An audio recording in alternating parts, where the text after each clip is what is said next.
So one of the most practical, no-nonsense book ever written about money was published in 1926. Okay, so it's set basically in ancient Babylon, a civilization that hasn't existed for over 2,000 years. Okay, so the characters have names like Arkad, Bansir.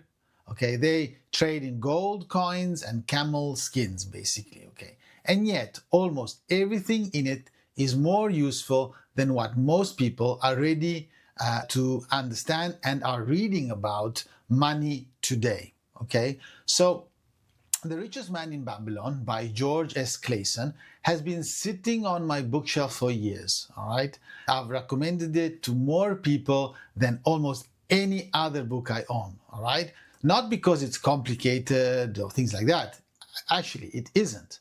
And not because it has clever new frameworks, because it doesn't, but because it strips away all the noise and gets to the fundamentals of building wealth in a way that is almost impossible to misunderstand. All right? So, very quickly, before we continue, if you're finding this useful, please hit the like button, okay? It really helps this video with the YouTube algorithm and helps the channel grow. And if you want more content like this, make sure you subscribe and click on the notification bell, okay? So you don't miss any future videos. And as a thank you for doing that, here's a picture of...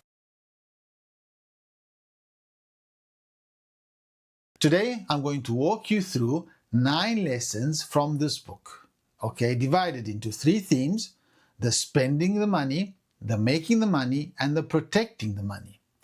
And as we go through each one, I'll show you exactly how I've applied it in my own financial life, okay? So that then you might be able and you can apply it in your life.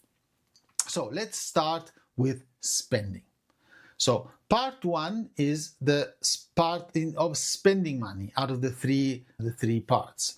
So Arkad, the central character and the richest man in Babylon, teaches his first and most important lesson early in the book.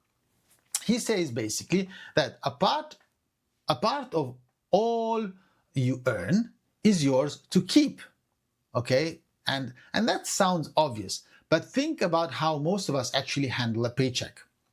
The money comes in and almost immediately it starts flowing out. Okay, some goes to the landlord, some goes to the grocery store, some to the energy bill, some to a dinner out, a subscription you forgot you had, a gift for someone's birthday, all right? And then at the end of the month, you look at your account and wonder where it all went.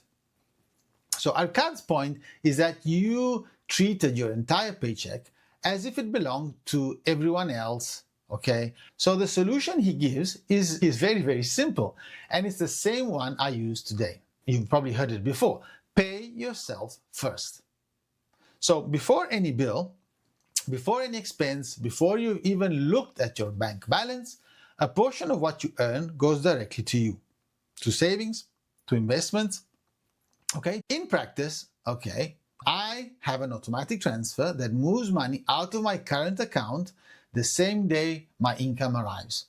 So it started out small, around 5%, and over time I increased it to 10, to 15, to 20% as my income grew. Because obviously as your income grows, there's a possibility to actually put aside more money. So the key word though is automatic. So if it happens without you needing to decide, you never feel the temptation to skip it, all right? So this single habit, paying yourself first, is the foundation of everything else in this book. So get this one right and the rest becomes easier. Lesson 2 is control thy expenditures. So Arkad has a warning that I think about every time I see my spending creep upwards, okay? So he says, what each of us calls our necessary expenses will always grow to equal our income unless we protect and protest to the contrary. So this is what economists call lifestyle inflation, okay? And it is completely silent. You don't decide one morning to spend more. It just happens. Gradually, as your income rises and your sense of what's normal adjusts upward with it. Okay? So when I started working, eating at a restaurant was something I did to celebrate something. I wouldn't go out very often. Okay? Now it can feel like just a Tuesday. That's lifestyle inflation. The meal didn't become more necessary, but my perception of normal shifted. Okay? So our card doesn't say you can't enjoy your money. We'll get to that in a moment. But he does say you need to be conscious of what is a genuine need and what is a want that has disguised itself as a need. Okay? Your brain will always find a convincing argument for why you need the upgrade. The bigger apartment, the new phone, okay? That's not logic, that's rationalization. So the practice I find most useful is to review my spending once a month and ask a simple question about each category. Is this making my life genuinely better, or have I just stopped noticing it? Some things survive that question easily and others absolutely don't. Lesson 3. Enjoy life while you can. So now, here is the part of the book that surprises people, because after 2 lessons focused on saving and discipline, Arkad says something unexpected. He says that life is good and rich with things worth enjoying. He's not asking you to live like a monk. He's asking you to enjoy your life, but intentionally, to make sure that spending on the things that genuinely matter to you is built in your plan, not treated as a guilty deviation from it. So this connects directly to something I believe deeply about personal finance. The goal is not to save as much as theoretically possible. The goal is to build a life that is both financially secure and genuinely enjoyable along the way. So those 2 things are not in conflict, but only if you plan for both. In my own budget, I have a category I call living well. It covers travel, meals with people I love, experiences that matter to me. It has a number attached to it, okay? Not unlimited, but real. And because I know I'm saving consistently and my future has been taken care of, I can spend that money without guilt or anxiety. So the richest man in Babylon is not telling you to deprive yourself. He is telling you to be intentional. Know what you're saving, know what you're investing, and enjoy what's left, fully and without guilt. All right. Now that that part is gone, the part 2 is the making the money side, okay? So lesson 4 is make thy gold multiply. So Arkad says, gold in a purse is gratifying to have, but gold put to use will earn you more gold. So simple. This is the difference between saving and investing. And it's a difference that costs people enormous amount of wealth over their lifetime, usually without them even realizing it, okay? So keeping money in a savings account feels safe. And for your emergency fund, the 3-6 months of expenses you keep accessible. It absolutely should be there. But beyond that, money sitting idle in a bank account is not just stagnant. In real terms, after inflation, it is actually shrinking. All right? So here's a simple illustration. If you invest the same $1,000 per year in a diversified stock portfolio, averaging 8% per year, a historically conservative estimate, after 30 years, you have over 110,000 euros. Same discipline, same input, completely different outcome. And that is the difference of compounding. And it only works if your gold is put to use, okay? So the lesson is not to take reckless risks with your money, but the lesson is to understand that leaving money uninvested is itself a choice and not a neutral one, all right? So lesson 5 of the second part is ensure a future income. There is a story in this book that I find quietly devastating. A camel trader who spends decades building a large herd, a comfortable life, real wealth, but who spent everything he earned along the way and saved nothing for his old age.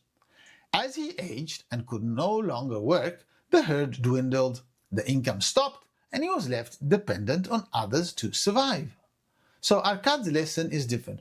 Provide in advance for the needs of your growing age and the protection of your family. So in other words, don't think about money and making money only now. Make sure you are also building income for later, when you either cannot or choose not to work anymore. Okay? So I know that in your 20s and 30s, retirement can feel so abstract that it barely registers as real. I've heard that feeling and I've had that feeling myself, but the cost of waiting is enormous. It is enormous, not because of any dramatic collapse, but because of time you cannot get back. All right? So every year you delay starting to invest for your future is a year of compounding you surrender forever. So starting at 25 and stopping at 35 will produce more wealth at 65 than starting at 35 and investing continuously until retirement. That is how powerful early time in the market is. Whatever your age, the best time to start was yesterday, and the second best time is right now. Now, lesson 6, increase the ability to earn.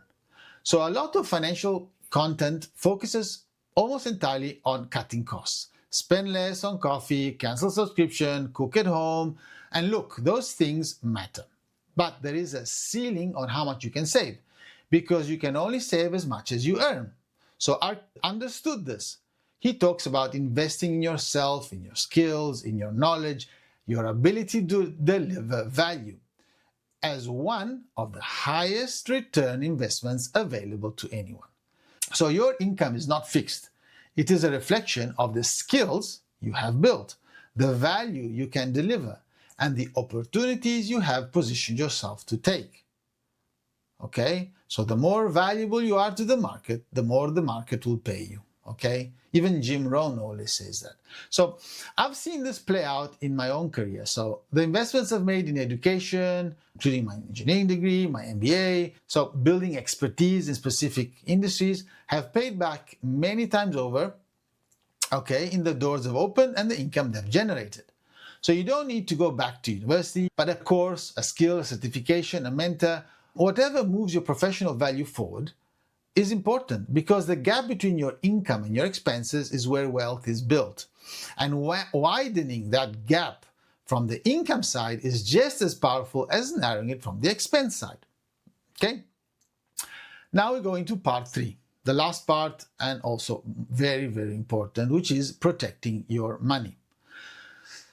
Okay, so lesson number 7 in this part 3 is guard thy treasures from loss. So Arkad learned this lesson the hard way. Early in his wealth-building journey, a brickmaker came to him with what sounded like a brilliant opportunity. Rare jewels from distant lands, brought cheaply and sold for a profit back in Babylon. So Arkad trusted the brickmaker's enthusiasm and invested his savings.